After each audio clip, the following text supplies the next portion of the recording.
Hello Sunshine Fam, and welcome back to my channel. My name is Chloe. Thank you for joining me today. I'm going to try to make this one quick. I'm not sure how good my battery life is going to be, so I'm hoping I don't have to redo this or make it an edited video. I did make a new Adventures with Chloe video, but it's going to have to be edited, so I'm not sure when I'm going to get that to you. But today we're going to talk about the upcoming presidential election.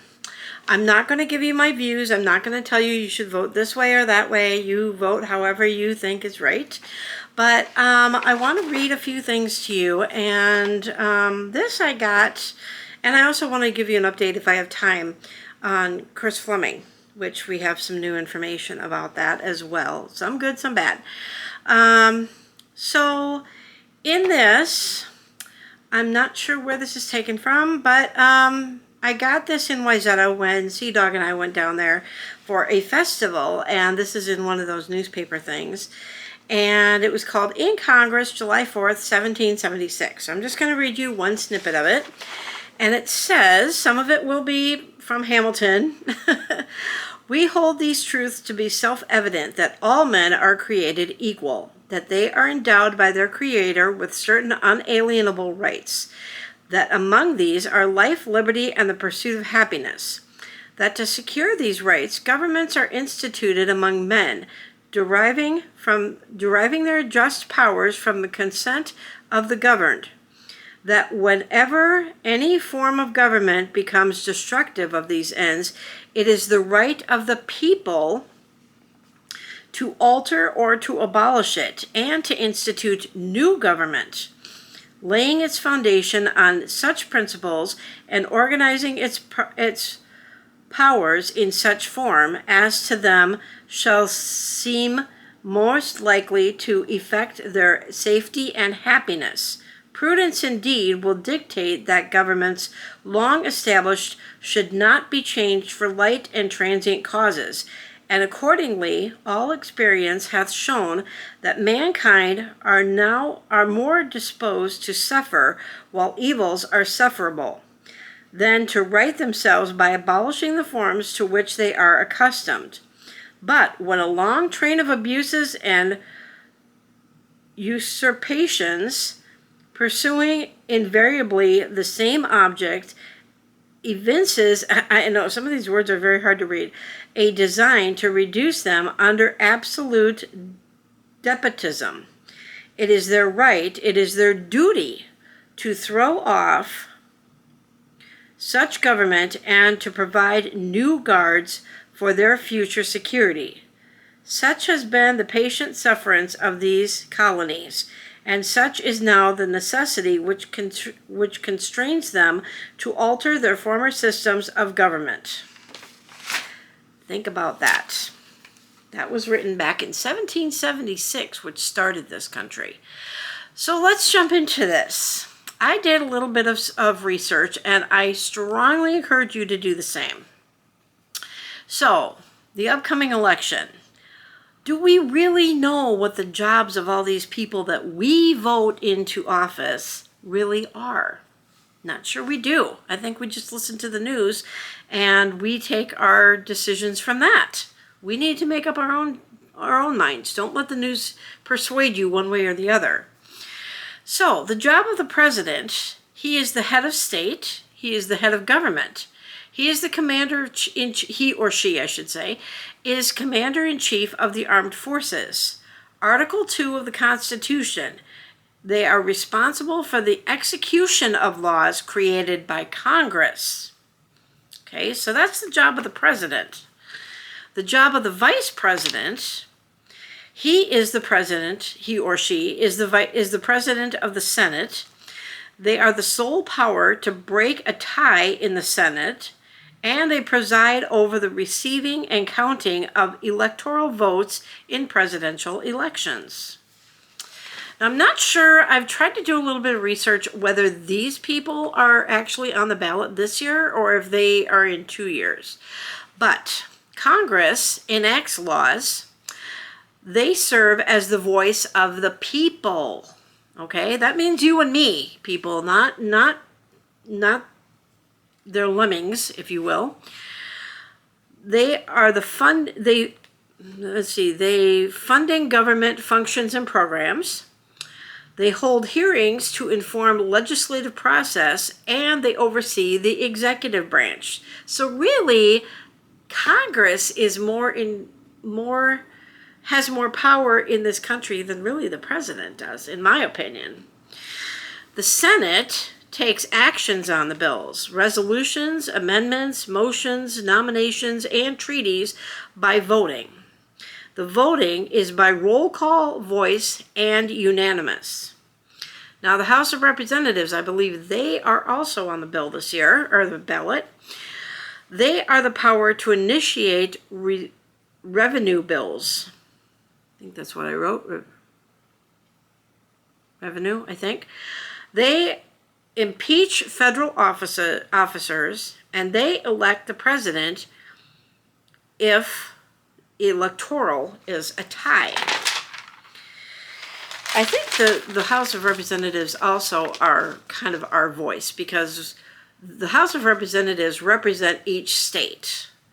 So they kind of take into the White House or the government what we, as their state representatives, have to say. Now, for the Democratic side, we've got Kamala Harris, and her running mate is Tim Walz from Minnesota. I know a lot of people don't like him because of the way that he handled things after the George Floyd thing. She is 59 years old. Her education was UC Law of San Francisco from 1966 to 1989, Howard University in 1986, and Westmont High School in 1981.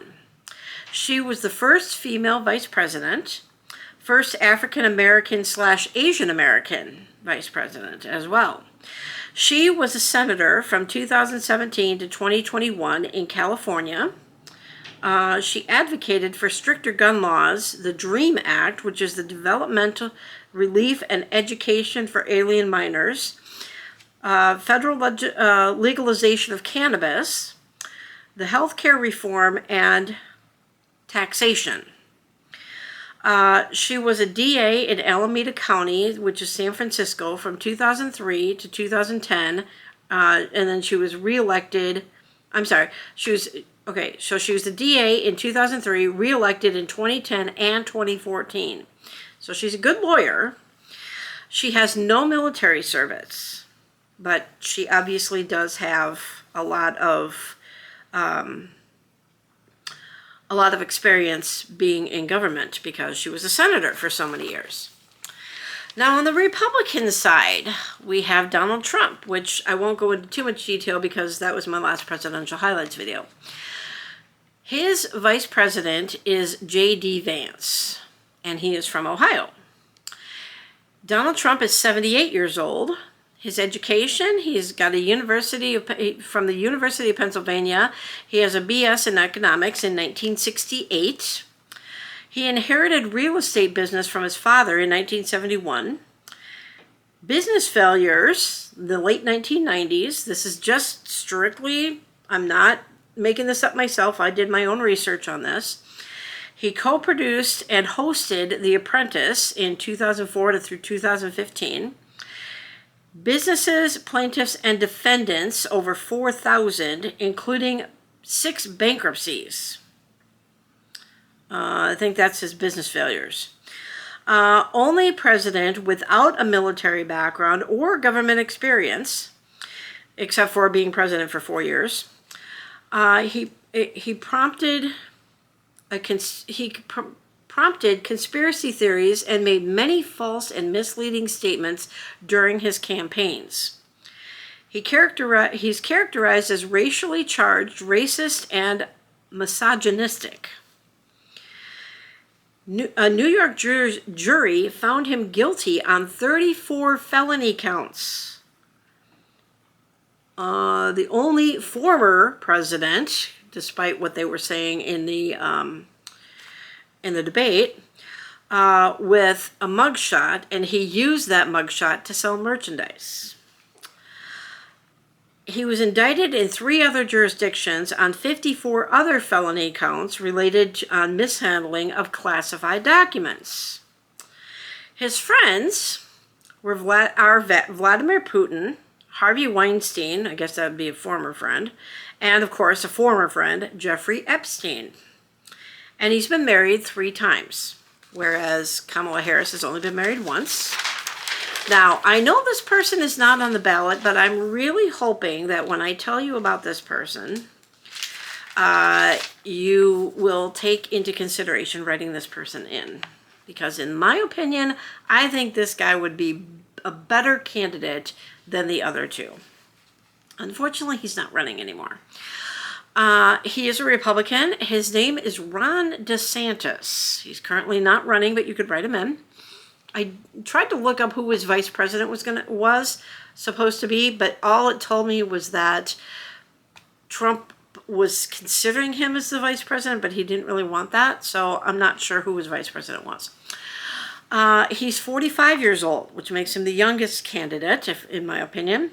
His education is Yale University. He has a BA. It didn't say from where, of what. Harvard University. Said JD, I'm not sure what that means. He is currently the governor of Florida from 2019 through the present. He was a U.S. representative from 2013 to 2018, so he does have the politics in his pocket there. He served in the U.S. Navy from 2004 to 2010, so he does have military training. He was promoted to a lieutenant. He was the legal advisor to SEAL Team 1, deployed to Iraq in 2007. He was a special assistant to the U.S. Attorney. He was in Congress in 2012, re-elected in 2014, and in 2016 as well. He is an ally of Trump. He wrote 2 books. One is called Dreams from Our Founding Fathers, published in 2011. And The Courage to Be Free, published in 2023. I have not read either of these books. Was running for president, but dropped out in January 2024 after the Iowa caucus didn't go in his favor, which is unfortunate. So, my thoughts on government and elections. This is just my opinion. Take it for what it's worth. Take it for however you want. I look at it as these people are applying for a job, if you will. We are their bosses, okay? So let's say we just go with the 2 that are running, that are the main people, the Republican and the Democrat. We need to look at their resumes, which is what I just told you about.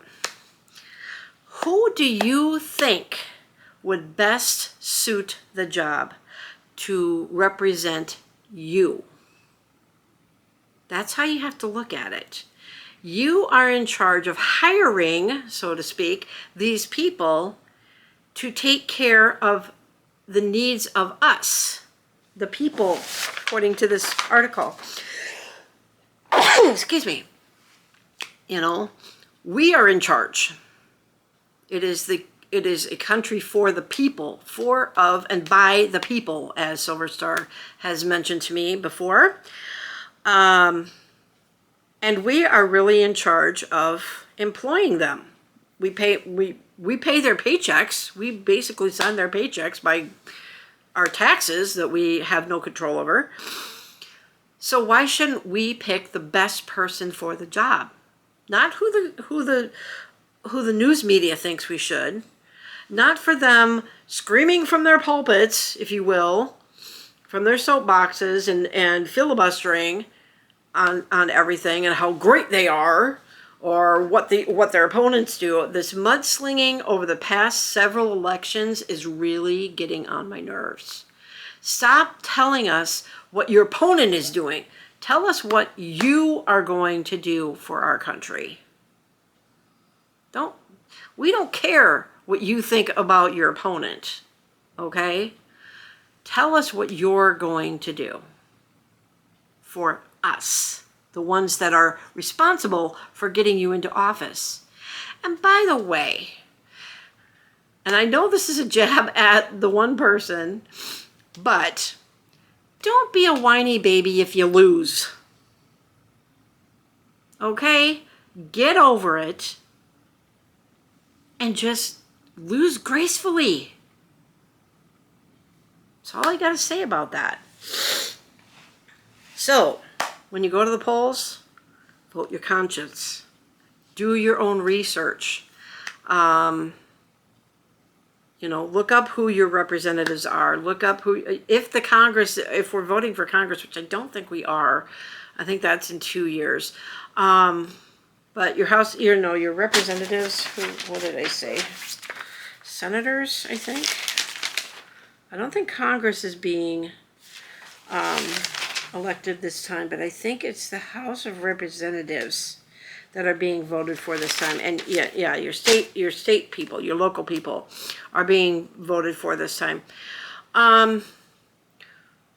Do your own research on who's on your ballot and figure out who you think should really be in office to represent you. Again, turn off the TV and do your own research. Don't listen to the news media because they're only in it for themselves. Okay, so now let's move on to Chris Fleming. I did not watch that video, so I don't know if I'm repeating myself, but I did make a video about Chris that he needs your help and he needs your prayers, and we are so grateful. We, meaning myself, Silver Star, Chris Fleming, and all of his fans and friends out there, are so grateful to all of you for your prayers. Any donations that you guys have made to him are greatly appreciated. He is still in the hospital. He has acute leukemia, so he's been going through chemo for about 3-4 weeks now, and he was losing his hair a lot. Like, he would barely touch his scalp and his hair would just fall out, so he decided to shave his head. It was very hard for him to do that, but he knew that that was something that had to be done. So if it's just a temporary thing to help him get better, then he's willing to do that. He still has a sense of humor. Unfortunately, while he's been in the hospital, his cat, Noir, passed away. His cat was fighting for his life. And his sister has been gracious enough to be in Illinois to take care of his house and his cats and stuff. So she was there. Chris was on a video call while they were putting the cat to sleep at his house. So he was very grateful for that. So even though he couldn't be there physically, he could be there over the phone for his cat. And I just feel so bad. His cat was 16 and dealing with a lot himself and had been fighting for his own life, and he's now free of that. So that's why I said some of it was bad.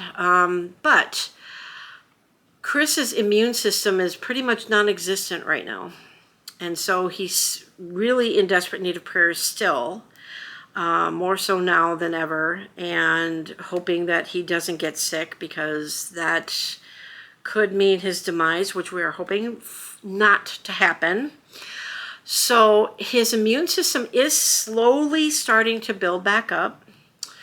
His neutrophils are at a 1, I think he said, and his white blood cell count was at a 1, and like they were at a 0. And so the leukemia pretty much killed off everything, and now it's time for his body to kind of rebuild.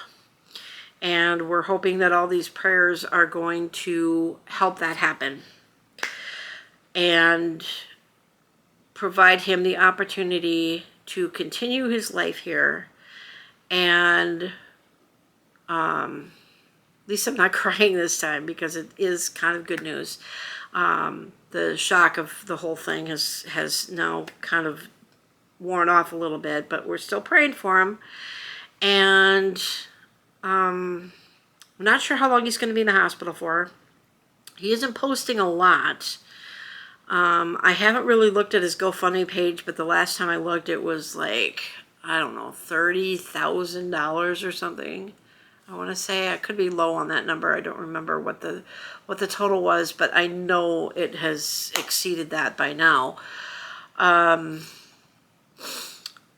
so if you can give to him, just go to GoFundMe and type in his name, Chris Fleming, and make a donation there. Even if it's $1, every little bit helps. And he's definitely going to need it. I don't know what kind of insurance he has. I don't know if this hospital that he's in Chicago will help with the financial end of it, with his hospitalization or anything.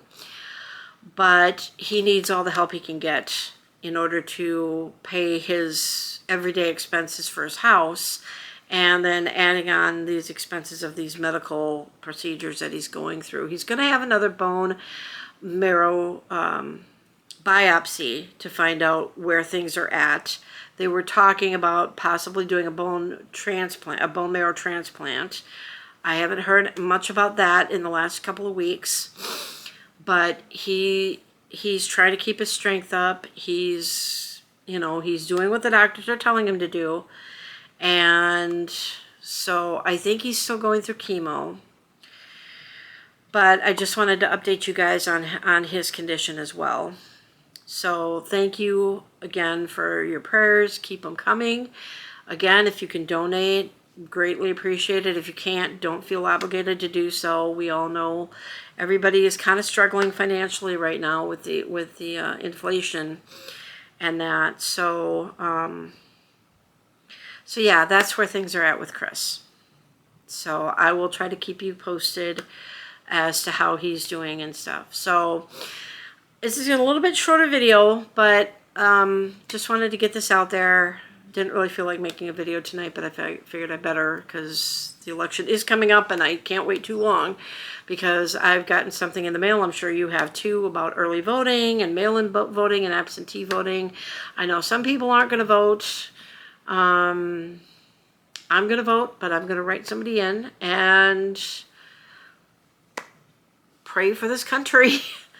That the right person gets into office, and that we can all just settle down, whoever makes it into office.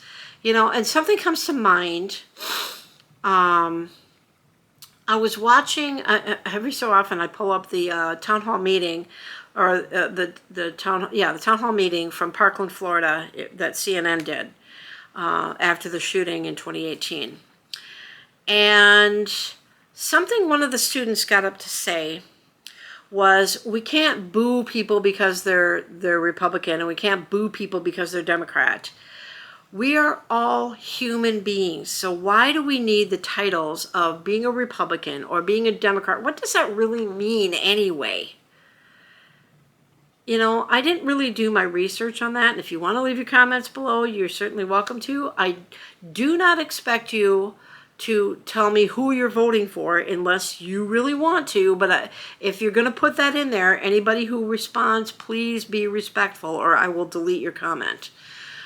This is not a place for debate on my YouTube channel.